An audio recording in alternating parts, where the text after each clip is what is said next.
అంతకుముందు సంఘాలు ఒకప్పుడు గొప్పగుండే, మధ్యలో ఆయన గారు మొత్తం దివాలా తీపిచ్చిండు. మా అక్కలందరిని ఒక దగ్గర కూర్చోబెట్టకుండా ఆడాడ కూర్చోబెట్టిరా మీరందరూ. వాళ్ళందరూ ఒక్క దగ్గర ఉంటే జరసేపు వాళ్ళతో మాట్లాడేటోళ్ళని. అంతకుముందు మా అక్కలు అమ్మగారింటికి పోవాలన్నా, అమ్మవారిని దర్శించుకోవాలన్నా, జోగులాంబ జాతర పోవాలన్నా, భద్రాద్రి రాములవారి దగ్గరికి పోవాలన్నా, లేకపోతే యాదగిరిగుట్ట లక్ష్మీ నరసింహస్వామిని దర్శించుకోవాలన్నా ఇంటి ఆయన దగ్గర నన్ను చేయి చాపాలి, లేకపోతే కన్న కొడుకు దగ్గర నన్ను చేయి చాపాలి. వాళ్ళు ఇస్తే ఇచ్చినట్టు, ఇవ్వకపోతే మనసులో దుఃఖం ఉండేది, బయటికి చెప్పుకునే పరిస్థితి లేకపోయేది. దసరాకు అడిగితే ఉగాది కోదులే అనేటోళ్ళు. కానీ ఇవాళ మా అక్కలు చెప్పాలి, మీ తమ్ముడు మీ అన్న రేవంత్ రెడ్డి ముఖ్యమంత్రి అయినాక ఏ బస్సులన్నా మిమ్మల్ని ₹1 అడిగినరా అక్క? అడిగినరా? మా ఆడపిల్లలు చెప్పాలి. ₹1 టికెట్ అన్న పెట్టిరా? 8,100 కోట్ల రూపాయలు ఈ 2 ఏళ్లలో మీ బస్సు కిరాయి పైసలు ఈ ఇందిరమ్మ ప్రభుత్వం కట్టింది. ఆడబిడ్డలకు బస్సులో ఉచిత ప్రయాణం ఇచ్చినాం. బస్సులో ఉచిత ప్రయాణమే కాదు, 1000 బస్సులకు మా అక్కలు నడిచేయుతుంది, 1000 బస్సులకు మా ఆడబిడ్డలను యజమానులను చేసినాం. అదేవిధంగా సోలార్ పవర్ ప్రాజెక్టులు ఇచ్చినాం. ఇవాళ పెట్రోల్ బంకు కోసం ఇవాళ వాళ్ళకు జగా ఇచ్చినాం. సంఘాలు పెట్రోల్ బంకులు నడుపుతున్నాయి, సంఘాలు విద్యుత్ ఉత్పత్తి చేస్తున్నాయి, సంఘాలు ఆర్టీసీ బస్సులు నడుపుతున్నాయి. సంఘాలు చెయ్యని లాభసాటి వ్యాపారమే లేదు. ఈరోజు 65 లక్షల మంది ఆడబిడ్డలకు ఈరోజు ఇందిరమ్మ చీరలు ఇచ్చినాం.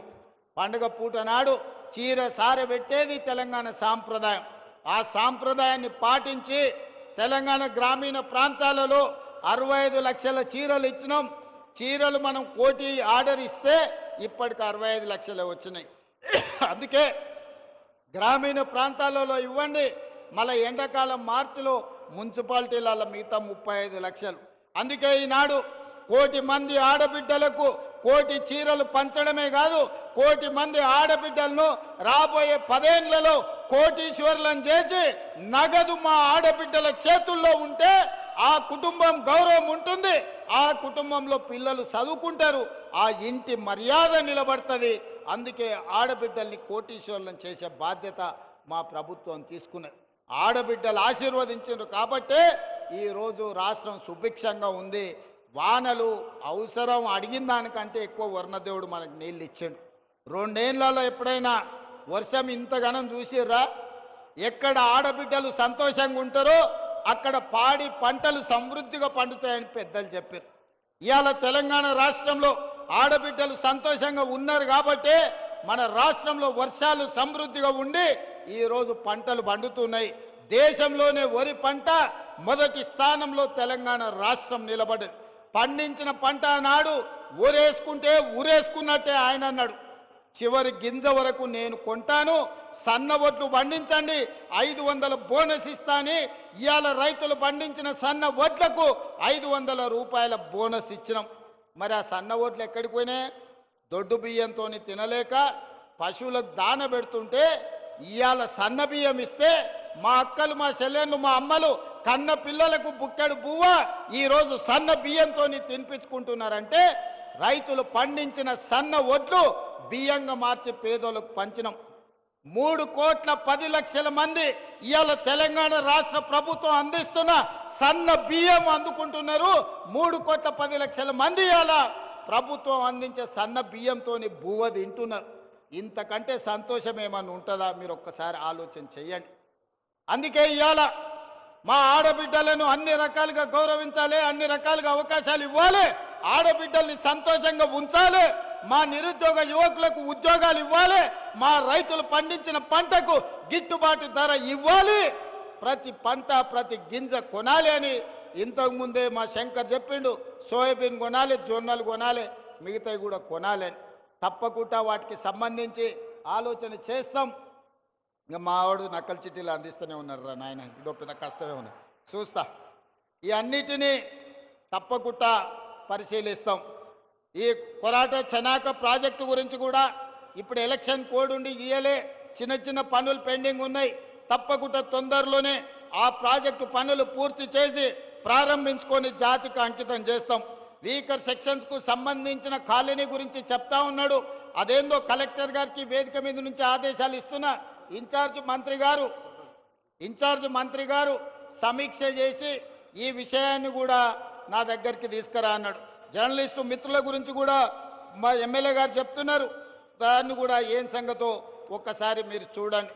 అందుకే ఇవాళ మీరందరూ పెద్ద ఎత్తున వచ్చి ఈ ప్రభుత్వాన్ని ఆశీర్వదించరు. చివరగా ఒక్క మాట చెప్పదలుచుకున్నా, సర్పంచ్ ఎన్నికలు జరుగుతున్నాయి గ్రామాలలో. నోరు మంచిదైతే ఊరు మంచిది అంటారు. నోరు మంచిది మంత్రులతోని కలిసి పనిచేసేటోళ్ళని సర్పంచులుగా చేసుకోరు. ఊర్లలో వాళ్ళ వీళ్ళకి పంచాయతీలు పెట్టుకొని పెట్టేటోళ్లను, జుట్లు ముడేసి తాకులాట పెట్టేటోళ్లను మీరు సర్పంచులుగా ఎన్నుకుంటారంటే ఊరు ఆగమవుతుంది, ఊరు అభివృద్ధి ఆగిపోతుంది. అందుకే వీడికొచ్చిన మిత్రులందరికీ, వేదిక మీద ఉన్న పెద్దలందరికీ పంచాయతీలు తగ్గించండి, ఏకగ్రీవంగా వీలైతే ప్రజలందరిని ఒప్పించి చేసుకోండి.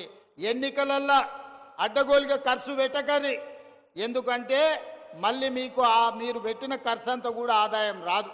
ఈరోజు నిధులు ఇస్తాం, గ్రామాలను అభివృద్ధి చేసుకోండి. గ్రామాలను అభివృద్ధి చేసుకోవాలంటే సమన్వయం చేసుకొని ముందుకు వెళ్ళాలి. ఎట్లయితే ఈరోజు మేము కేంద్ర ప్రభుత్వం పెద్దల దగ్గరికి వెళ్ళి కూర్చొని మాట్లాడి తెచ్చుకుంటున్నామో, సర్పంచులు కూడా మంత్రుల దగ్గరకు పోయి కూర్చొని మీ గ్రామాల అభివృద్ధి కోసం నిధులు తెచ్చుకునేటోళ్ళని పెట్టండి. లేకుండా రోజు పంచాయతీ పెట్టేటోని పెడితే ఇక అది లేనిపోని తలకాయ నొప్పి అవుతుంది, ఆదిలాబాద్ అభివృద్ధి ఆగిపోతుంది. అందుకే మా అక్కలకు, మా చెల్లెళ్లకు, మా రైతులకు అందరికి ఒకటే విజ్ఞప్తి, సర్పంచ్ ఎన్నికలల్లా మంచోని ఎందుకోండి. ఒకవేళ బుద్ధిమంతుడని మీరు సర్దిగాడితే వాడు పోయి బొడ్రాయి కాడ కూర్చొని ఫోన్ చేసి మళ్ళొచ్చి ఇంకేం పెడతామని అడిగిందంటే నిండా మునుగుతారు. మంచోన్ని చేసుకోరి సర్పంచులుగా. నిధులు ఇచ్చే బాధ్యత నాది, అభివృద్ధి చేసే బాధ్యత నాది, మిమ్మల్ని ఆదుకునే బాధ్యత ఈ ప్రభుత్వాన్ని. మీరందరూ మంచి సర్పంచులను ఎన్నుకోండి, మంచిగా ఆదిలాబాదును అభివృద్ధి చేసుకోండి. మీ సాగునీటి ప్రాజెక్టులు కానీ, మీ విద్యాలయాలు కానీ, మీ పరిశ్రమలు కానీ, మీ ఎయిర్పోర్ట్ కానీ, ఈ ప్రాంతానికి సంబంధించిన అన్ని పనుల మీద ప్రత్యేకమైన దృష్టి పెడతా, సమన్వయం చేసుకుంటా.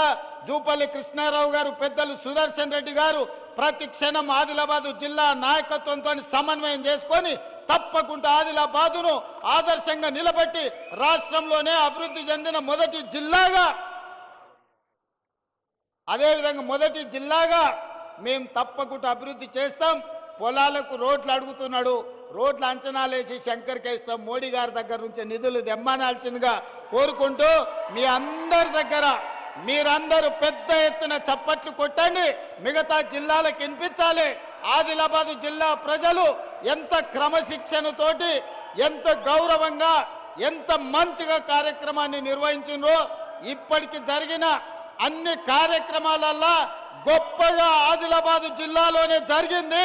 మిమ్మల్ని ఆదర్శంగా తీసుకొని మిగతా జిల్లా ప్రజా ప్రతినిధులు, ప్రజలు, రైతులు, మహిళలు, యువకులు, నిరుద్యోగులందరూ మంచి కార్యక్రమాలు చేయాల్సిందిగా తొందరలోనే మళ్ళీ వస్తా, మీకు నిధులు ఇస్తా, ఆదిలాబాదును అభివృద్ధి చేస్తా అని మీ అందరి దగ్గర సెలవు తీసుకుంటున్నా. ధన్యవాదాలు మిత్రులారా.